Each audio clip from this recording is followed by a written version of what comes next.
Cinema చరిత్రలో ఎన్టీఆర్ పేరు ఎప్పటికీ నిలిచిపోతుంది. నటుడిగా, రాజకీయ నాయకుడిగా తన సత్తా చాటిన ఎన్టీఆర్ 1942లో బసవతారకంని పెళ్లాడారు. ఆ తర్వాత 1993లో లక్ష్మీ పార్వతిని వివాహం చేసుకున్నారు.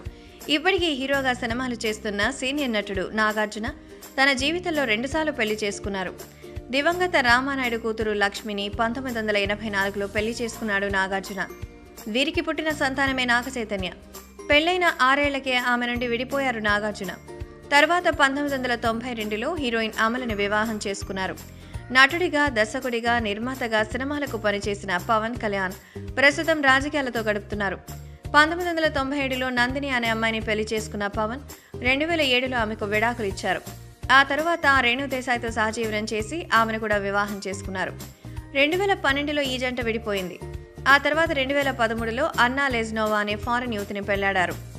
నటుడు కమల్ హాసన్. సౌత్లో విపరీతమైన క్రేజ్ ఉంది. 1978లో వాణి గానపాటిని వివాహం చేసుకున్న కమల్ 1988లో ఆమెకు విడాకులు ఇచ్చారు. అదే ఏడాదిలో సారికా ఠాకూర్ని పెళ్లి చేసుకుని 2004లో ఆమె కూడా దూరమయ్యాడు. ఆ తర్వాత కొంతకాలానికి నటి గౌతమిని వివాహం చేసుకుని ఇప్పుడు ఆమె కూడా దూరమయ్యారు. తొలి ప్రేమలో నటించిన కీర్తిరెడ్డిని యువత ఇప్పటికీ మర్చిపోలేదు. 1996లో నటిగా కెరీర్ మొదలుపెట్టిన ఈ భామ 2004లో సుమంత్ని పెళ్లాడింది. పెళ్లైన 2 ఏళ్లకే ఈ జంట విడిపోయింది. ఆ తర్వాత 2014లో కార్తీక్ అనే వ్యక్తిని వివాహం చేసుకుంది. వెసటైల్ డైరెక్టర్ ప్రకాష్ రాజ్ కూడా 2 పెళ్లిళ్లు చేసుకున్నాడు. 1994లో లలితా కుమారి అనే ఆమెను పెళ్లి చేసుకున్నాడు.